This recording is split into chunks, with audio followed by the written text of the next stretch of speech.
우리가 똑같은 칼이라도 누구의 손에 잡혔느냐에 따라서 그 칼의 가치는 달라집니다.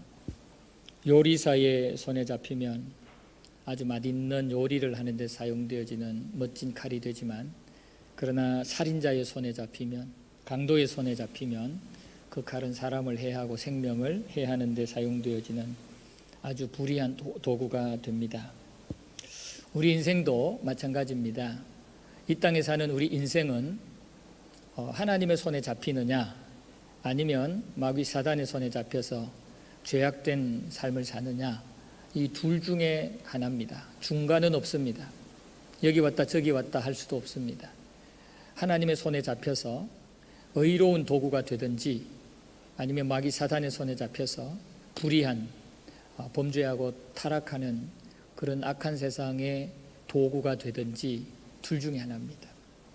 모든 인간들은 죄 중에 태어나서 모두가 다 불의한 도구가 되지만, 그러나 이 땅에 태어나서 예수님을 구주로 영접하여 예수님의 십자가의 은혜로 구원받은 자는 이제는 그 죄의 세력에서, 죄의 그 붙잡힘에서 이제는 자유함을 얻게 되어서 이제는 하나님의 백성 되어 하나님이 원하는 그런 의로운 삶을 살 수 있는, 의의 도구가 될 수 있는 길이 열립니다. 그래서 우리가 구원받은 자 되고 난 뒤부터는 의의 도구가 되어야 됩니다. 하나님께 붙잡힌 바 되는. 그래서 자연스럽게 죄를 멀리하는 그런 삶을 살아야 됩니다. 오늘 이 로마서 6장 12절 이하의 말씀은 우리에게 질문을 던집니다. 너는 하나님 앞에 붙잡혀 있는 의의 무기, 의의 도구가 될래? 아니면 죄의 사망에 붙잡혀 있는 불의의 무기가 될래? 이 질문을 하는데 여러분들 확실하게 대답을 하시길 바랍니다. 하나님 앞에 이 질문에 명확하게, 확실하게 저는 의의 무기 되겠습니다. 하나님의 자녀답게 하나님께 붙잡힌 바 되어 의롭게 사는 의의 무기가 되겠습니다 라고 다짐할 수 있게 되기를 바랍니다. 먼저 우리가 죄에 대해서 한번 생각해 볼 필요가 있습니다. 죄가 무엇인가? 성경에서 말하는 죄는 절대로 인간의 죄를, 인간 사회의 죄를 말하지 않습니다. 성경에서 말하는 죄는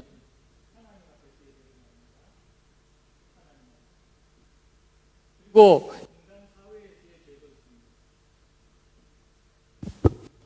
하나님 앞에서 죄가 있고 인간 사회에서의 죄가 있는데요. 이 인간 사회에서의 죄는 시대나 또 민족에 따라서 그 규정이 달라집니다. 시대나 민족에 따라서 그 규정이 달라집니다. 그래서 어떤 시대에는 죄였던 게 또 시대가 바뀌면서 그게 죄가 아니기도 합니다. 또 어떤 민족에게는 죄인데 또 다른 민족에게는 죄가 아니기도 합니다. 간통죄가 수년 전에는 죄였어요. 그러나 지금은 간통죄가 죄가 아니잖아요. 그래서 세상이 엉망이 되어버렸잖아요. 그러니까 인간 사회의 죄는 시대에 따라서 또는 민족에 따라서 달라집니다. 그러나 하나님 앞에서의 죄는 어떤 시대에서든 어떤 민족에게서든 동일하게 적용이 됩니다. 하나님 앞에서의 죄는 완전한 정죄입니다. 인간의 죄는 이게 시대에 따라서, 지역에 따라서, 또 사람에 따라서 달라질 수 있다는 겁니다. 성경에서 말하는 죄는 바로 하나님 앞에서의 죄를 말합니다. 그럼 하나님 앞에서의 죄가 어떤 죄냐? 하나님 앞에서의 죄는 하나님의 창조 원리에 순종하지 않는 것과 또 하나님의 말씀의 뜻에 순종하지 않는 것을 말합니다. 하나님 앞에서의 죄는, 이 하나님 앞에서의 죄는 창조 원리에 대한 불순종과 하나님의 말씀 또 하나님의 뜻에 대한 불순종을 말합니다. 이 창조 원리와 또 하나님의 말씀 뜻에 대한 불순종이 바로 하나님 앞에서의 죄입니다. 하나님이 만들어 놓으신 이 창조 원리와 질서에 대해서 순종하지 못하는 것, 또 하나님이 주신 이 66권 하나님의 말씀에 순종하지 못하는 것, 이것이 바로 하나님 앞에서 죄입니다. 모든 인간들은 예수님을 만나기 전에, 예수님을 구주로 영접하기 전에는 모두 다 창조 원리와 질서 다 어깁니다. 지금도 예수님 밖에 있는 자는 창조 원리와 질서 깨고 있잖아요. 인간의 철학이나 인간의 경험이나 인간의 생각에 따라서 그렇게 판단하고 또 하나님께서 만들어 놓으신 그런 원리들을 부인하고 있잖아요. 이것이 하나님 앞에서 죄인 거죠. 그리고 하나님이 주신 그 말씀과 하나님의 그 뜻에 반하는 행동들, 불순종하는 그런 모습들이 허다하게 있지 않습니까? 이것이 바로 하나님 앞에서의 죄입니다. 그렇기 때문에 우리가 항상 생각할 것은 우리가 살고 있는 인간 사회에서의 죄도 생각해야 됩니다. 우리 대한민국 국민으로서의 그 법에 위법되는 죄도 우리가 지으면 안 되겠죠. 인도네시아에서 살면서 인도네시아 법도 우리가 어기면 안 되겠죠. 이 인간 사회에서의 법도 우리는 지켜야 돼요. 우리가 살고 있는 지역이나 속한 민족의 그 법도 지켜야 됩니다. 그러나 더 중요한 것은 하나님 앞에서의 이 법을 지켜야 돼요. 그래서 하나님 앞에 죄인이 되지 않도록 그렇게 해야 됩니다. 그러니까 그리스도 예수 안에 있는 자는 이 하나님 앞에서의 죄가 무엇인지를 이렇게 깨닫게 돼요. 그래서 하나님 앞에 죄를 짓지 않으려고 몸부림을 치는 자가 되어야 됩니다. 그래서 예수 안에 있는 자는 이 두 가지 다 지켜야 되죠. 그런데 예수님 밖에 있는 자는 이 하나님 앞에서 죄를 인정 안 하니까 이 부분에 대해서는 그들이 인정하지 않아요. 그러니까 그 사람들은 세상의 사회에 이 죄만을 생각하죠. 참 불행한 자들이죠. 이것은 아무것도 아니거든요, 사실. 이 땅에 잠시 사는 그 지역에서 사는 동안에 해당되고 저촉되는 그러한 기준에 불과한 것이죠. 그러나 이 법은, 이 죄는 영원을 결정하는, 영원한 생명과 사망을 결정하는 그러한 것이기 때문에 굉장히 중요한데 예수 밖에 있는 자는 이걸 모르니까 참 불행한 것입니다. 우리는 그리스도인으로서 죄가 무엇인가, 하나님 앞에서의 죄, 또 우리가 살고 있는 이 세상에서의 죄, 이런 부분들을 다 생각을 하면서 하나님 앞에 우선적으로 의로운 그러한 삶을 살아야 되는 것입니다. 그래서 우리 그리스도인들은 이 죄와 싸워야 돼요. 우리가 살고 있는 이 시대에, 이 사회에, 이 국가에 법을 어기지 않기 위해서도 우리가 싸워야 되지만 더 중요한 것은 하나님 앞에서 죄인이 되지 않도록 하나님 앞에서 싸워야 된다라는 겁니다. 오늘 본문 12절 이하의 말씀을 쭉 보시면 너희는 죄가 너희 죽을 몸을 지배하지 못하게 하여 몸의 사욕에 순종하지 말고 또한 너희 지체를 불의의 무기로 죄에게 내주지 말고 또 마지막 부분 13절 마지막 부분 보면 너희 지체를 의의 무기로 하나님께 드리라 라고 말씀을 하죠. 우리는 그리스도의 은혜로 죄에 대해서는 죽고 의에 대해서는 살아야 된다, 이 말씀을 주시는 겁니다. 죄에 대해서는 죽고 의에 대해서는 살아야. 우리 그리스도인은 죄와 싸워야 되는데 어떻게 싸워야 되냐면은 죄에 대해서는 죽고 의에 대해서는 살기 위해서 싸워야 됩니다. 다시 말하면 죄를 짓지 않고 의롭게 살기 위해서 몸부림을 쳐야 된다는 겁니다. 죄에 대해서는 어떻게든 하나님이 원하는 대로 살려고 하나님 앞에 불순종하는 그러한 삶을 살지 않으려고 몸부림을 쳐야 됩니다. 그래서 하나님 앞에 순종하면 의가 되고 하나님 앞에 불순종하면 죄가 되기 때문에 순종하기 위해서 몸부림을 쳐야 되는 게 우리 그리스도인의 정체성이라는 겁니다. 이것이 바로 성화입니다. 성화. 우리에게는 이렇게 싸워야 될 이유가 두 가지가 있어요. 싸워야 될 이유가 첫 번째는 우리에게 아직도 죄성이 남아있고 아직도 이 땅은 타락한 세상이기 때문에 그래요. 우리가 지금 우리 가운데 아직도 이 죄성이 남아있어요. 우리가 구원을 받았지만 하나님의 자녀가 되었지만 그러나 우리의 본성은 아직도 이 죄악된 성품으로 가득해요. 그래서 아직도 우리는 내 마음대로 죄악된 그 욕구 따라 사는데 익숙해져 있어요. 그래서 내 마음속에서 일어나는 것을 억제하는 게 참 어려워요. 자제하고 인내하고 통제하는 게, 절제하는 게 참 어려워요. 그리고 또 우리 주변의 환경이 타락한 세상 환경이에요. 우리 주변은 자꾸 우리가 이 죄악된 본성이 살아나게 만드는 그런 환경에 살다 보니까 이 타락한 환경에서 자꾸 이 죄성이 살아나요. 그러다 보니까 이 두 가지, 이 우리의 어떤 조건, 우리의 환경 때문에 우리는 항상 싸워야 돼요. 순종하기 위해서, 불순종하지 않기 위해서 싸워야 되는 겁니다. 그래서 지금 이 사도 바울은 이 로마서를 통해서 로마에 있는 많은 교회들뿐 아니라 이 시대 교회들에게도 호소하고 있는 거예요. 우리가 하나님 앞에 구원의 은혜를 입은 자로서 하나님 앞에 의의 도구가 되려면 죄와 싸워야 된다. 이러한 조건을 우리가 이겨내야 된다는 그 강조를 하고 있는 겁니다. 이게 쉽지 않습니다.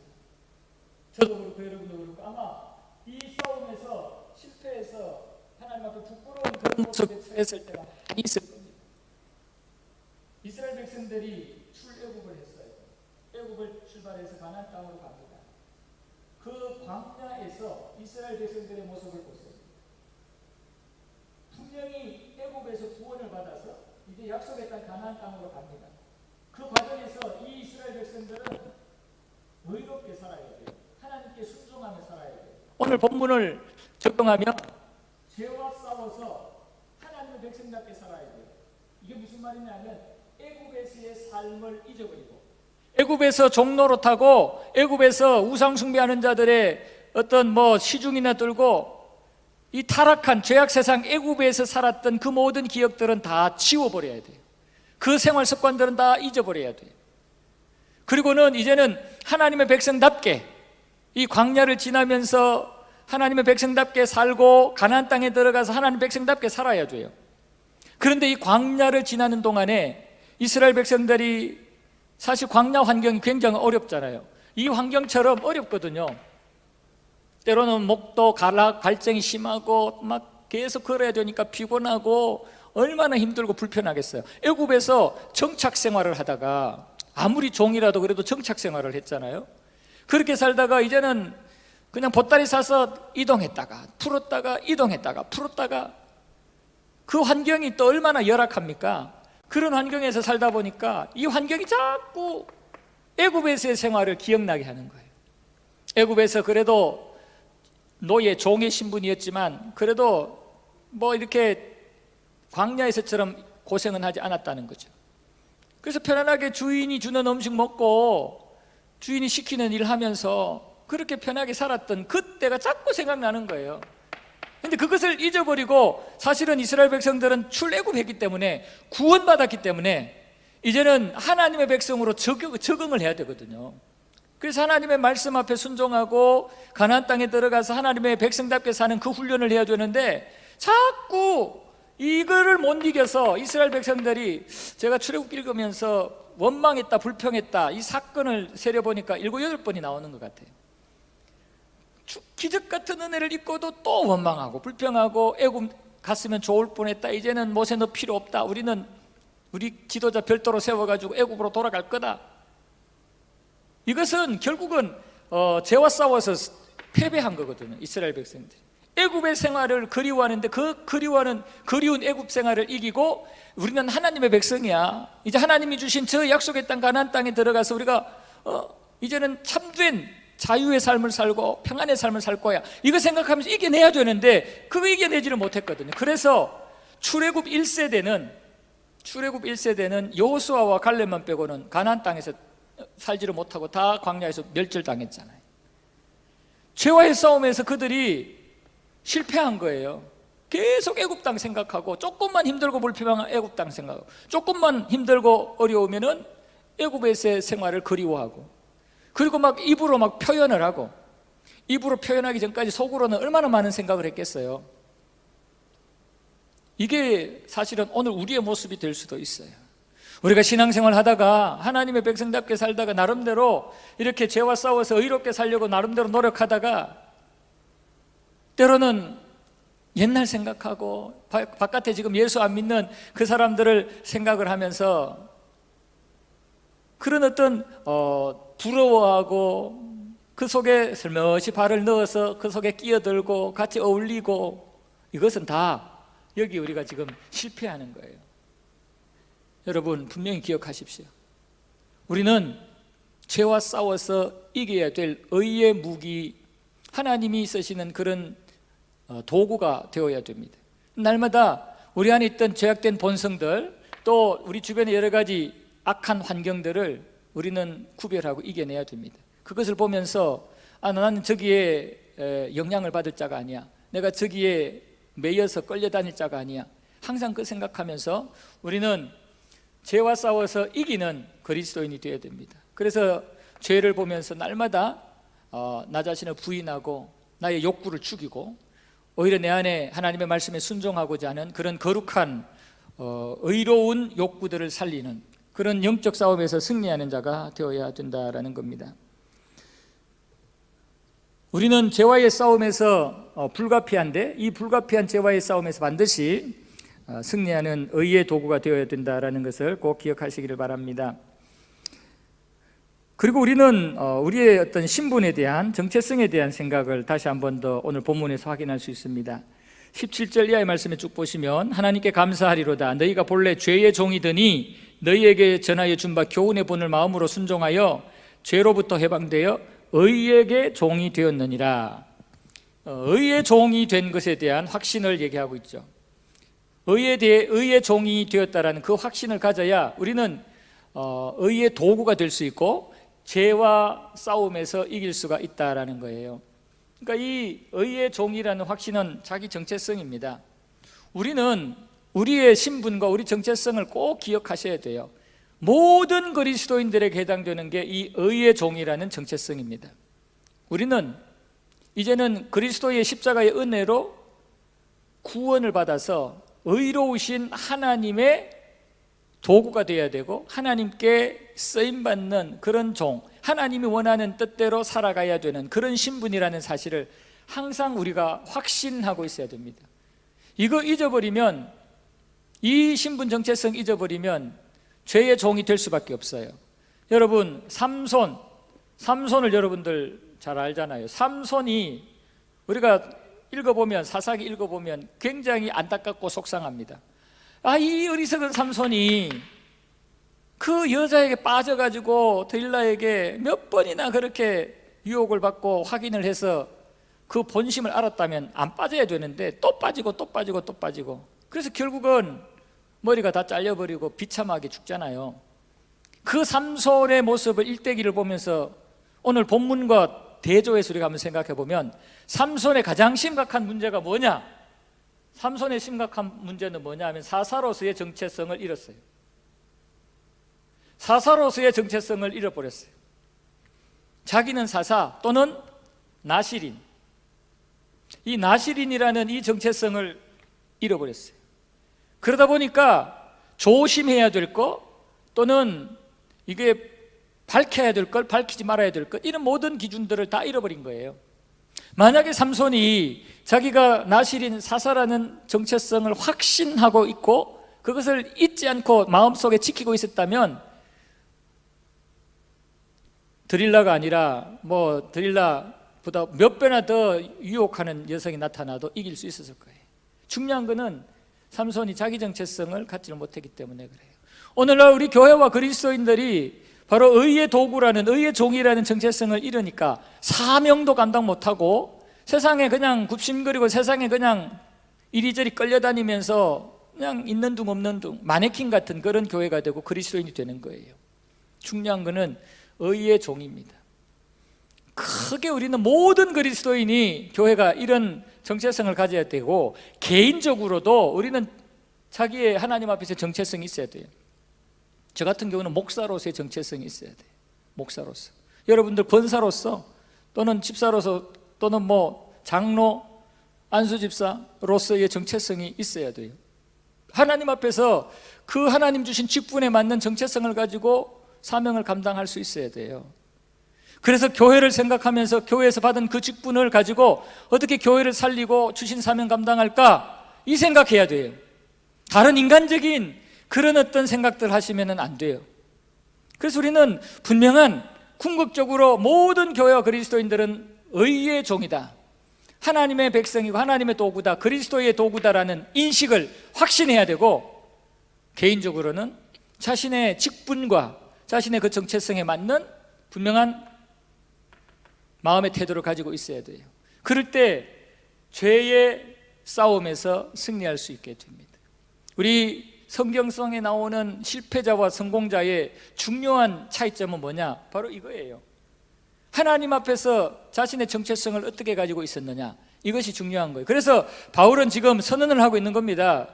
로마 교회 성도들에게 또는 많은 그리스도인들에게 우리는 더 이상 죄의 법 아래 있는 죄의 종로로 타는 자가 아니다. 그래서 죄를 지으리요 그럴 수 없다. 우리는 하나님 앞에 순종해야 될 의의 종이다라고 선언을 하고 있는 것입니다.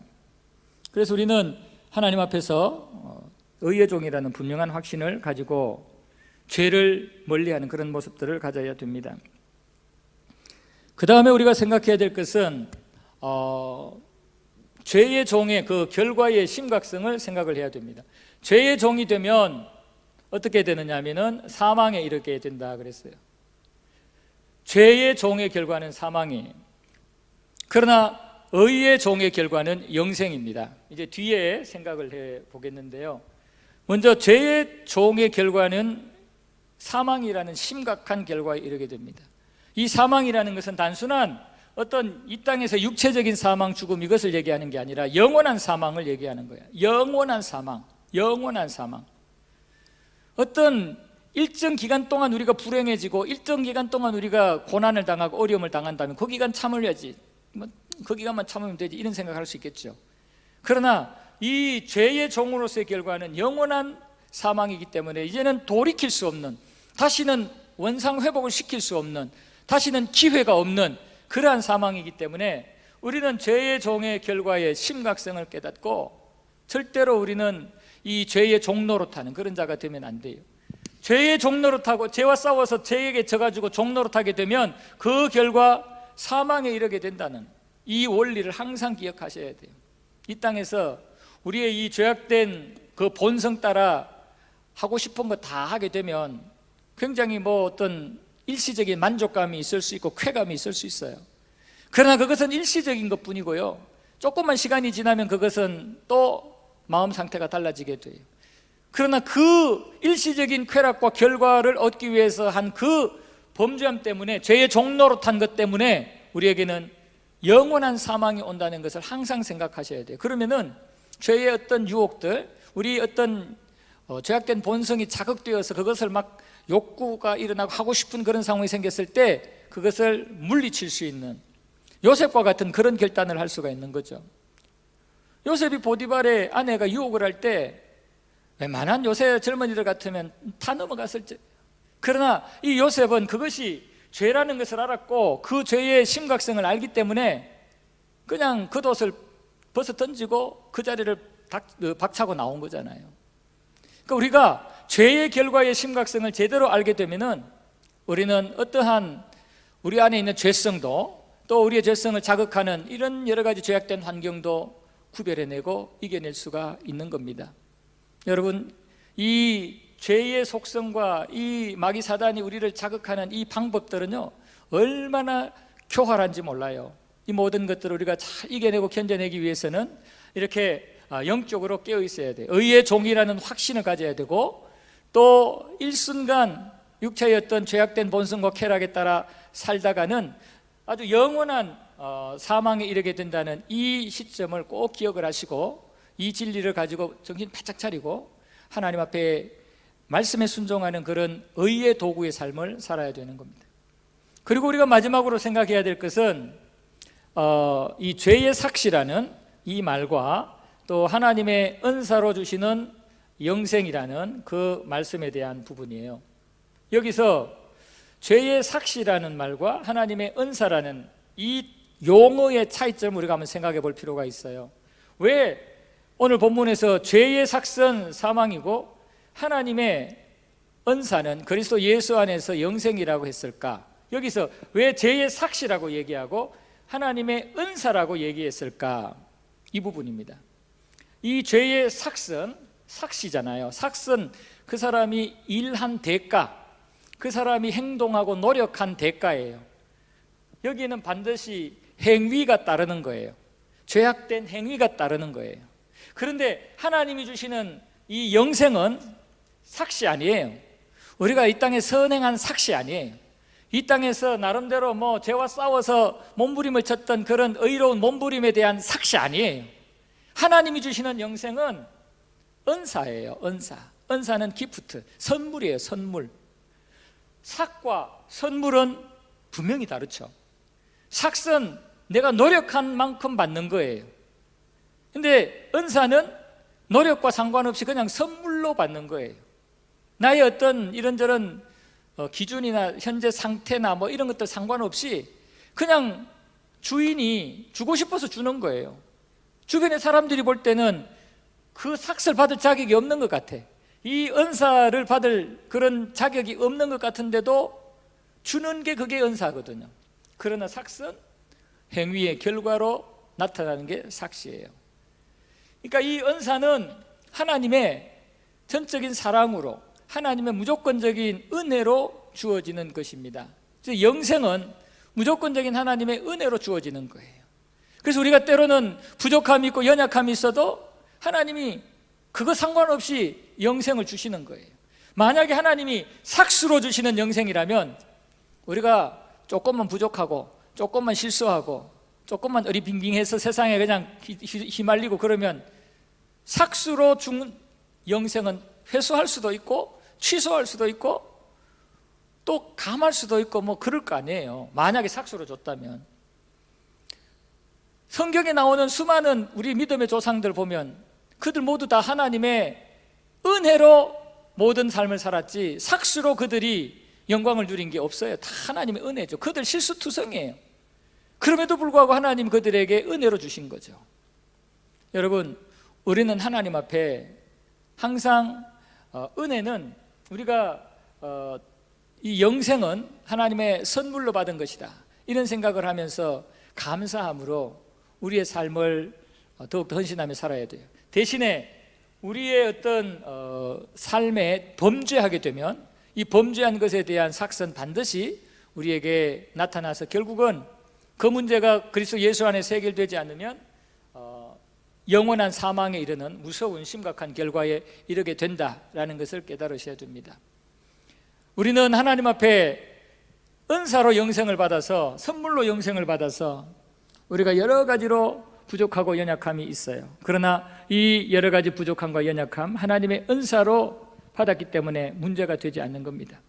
사람들은 저 사람이 이러니 저러니 판단하고 정죄하고 평가할 수 있어요. 그러나 하나님이 볼 때는 그런 문제가 해결돼요. 그런 문제가 더 이상 문제가 되지 않아요. 왜냐하면 하나님은 우리를 볼 때 예수님의 십자가의 그 공로로 보고 우리에게는 아무것도, 구원을 받는데 영생을 얻는 데는 우리의 어떤 행위나 우리의 어떤 육체적인 삶의 조건들을 요구하지 않기 때문에 그래요. 우리에게 주신 영생은 전적인 하나님의 은혜로 준 것이기 때문에 얼마나 다행스러운지 몰라요. 만약에 삭수로 줬다면 이 자리에 앉아있을 사람, 저도 그렇고 여러분도 그렇고 한 사람도 없습니다. 다만 우리에게는 영생을 하나님의 은사로 주었기 때문에 감사할 뿐이에요. 그러나 죄의 삭선, 죄의 행동에 대해서는 하나님이 그냥 통과하지 않아요. 죄에 대해서는 하나님 앞에 범죄한 죄의 값에, 죄의 결과에 대해서는 은혜로 그냥 넘어가지 않아요. 저 죄의 삭선 반드시 하나님이 확인해서 저 영원한 사망에 던집니다. 우리가 죄에 대해서는 하나님이 저렇게 삭수로 영원한 사망에 던지지만, 그러나 그리스도 예수 안에 있는 자들에게 영생을 주시는 이 구원의 진리에서는 하나님이 은혜로 주셨기 때문에 우리는 더 이상 하나님 앞에 행위의 문제가 되어서 구원받지 못하는 것은 없어요. 중요한 것은 그런 은혜로 우리가 하나님의 은사로 영생을 얻은 자로서 이제 영생을 얻은 자답게 우리는 날마다 죄와 싸워야 돼요. 죄와 싸워서 의의 도구가 되어야 됩니다. 그런데 이 죄와 싸워서 의의 도구가 되기 위해서는 우리 스스로의 힘으로는 불가능합니다. 오늘 본문의 말씀에 보면 그리스도와 함께 세례를 받음으로 연합한 모습으로 죄와 싸워야 되고 하나님 앞에 의의 도구가 되어야 된다는 것을 말씀을 해요. 그래서 죄와 싸울 때는 반드시 예수 그리스도와 연합을 해서 싸워야 된다고 그래요. 우리끼리 싸우면 죄와 싸워서 승리할 수가 없어요. 우리는 그리스도의 은사로 영생을 얻었기 때문에 이 땅에 사는 동안에 그리스도와 함께 연합해서 이 죄와 싸움을 싸울 때 우리는 모든 죄를, 사망을 이기고 넉넉히 이기고 하나님의 의의 도구가 될 수가 있어요. 우리는 이 땅에서 때로는 심각한 공격과 여러 가지 우리의 부족함이 노출되지만 우리 안에 거하시는 예수님이, 우리와 연합되어서 내 안에 거하시는 예수님이 이 모든 것들을 이기게 하시고 극복하게 하신단 말입니다. 그래서 이 땅의 어떠한 사망의 그늘도, 사망의 음침한 환경들도 우리를 이기지를 못해요. 이 땅에 수많은 우리의 원수들이 공격을 하고 환난과 핍박을 줘도 우리는 그 모든 것들을 거뜬히 이길 수가 있는 거예요. 그래서 그리스도와 연합해서 죄와 싸울 때 이 죄는, 또는 마귀 사단은, 세상은 우리를 감당하지를 못하는 겁니다. 성도 여러분, 지난 주일도 말씀드렸지만 우리의 싸움은 우리끼리만의 싸움이 아니에요. 나 혼자만의 싸움이 아니에요. 내 안에 거하시는 그리스도께서 함께 싸워주시고, 성령님께서 함께 싸워주시고, 여호와 하나님이 함께 싸워주셔요. 그래서 반드시 이기게 하셔요. 그래서 의의 도구로서 하나님 영광 드러내는 자가 되게 만들어요. 이 모든 것이 바로 이 하나님의 은사로 주어지기 때문에 우리는 우리의 여러 가지 환경이나 개인적인 상황 때문에 낙심도 할 필요가 없고 스스로 높아지며 교만할 필요도 없는 것입니다. 우리 연합교회가 이러한 의의 도구가 되셔야 됩니다. 이 인도네시아 땅에서 정말 사명이 너무나 소중하고 너무나 큽니다. 지금 한국교회에 있는 교회들도 사명 크고 해야 될 일이 많지만 특별히 이 자카르타의 우리 연합교회의 사명은 정말 소중하고 큽니다. 저는 그 부분만 생각하면 너무너무 참 안타깝고 너무너무 그래요. 여러분 부탁드립니다. 주님 오실 때까지 자카르타 한인연합교회가 하나님 앞에 의의 도구가 꼭 되어주시기를 바랍니다.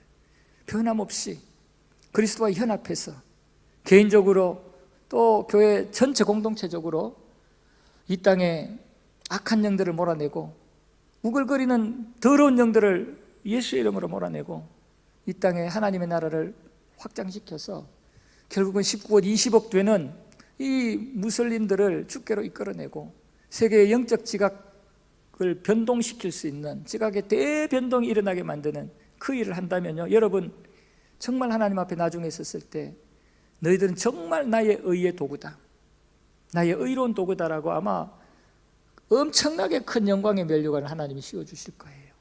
여러분 힘내셔서 절대로 사사로운 감정이나 우리 안에 있는 죄악된 욕구나 죄악된 환경에 휩쓸려서 죄의 도구가 되지 말고 불의의 무기가 되지 마시고 그리스도의 복음의 하나님의 의의 도구가 되시는 저와 여러분들 우리 교회 되기를 주님의 이름으로 축복합니다. 아멘.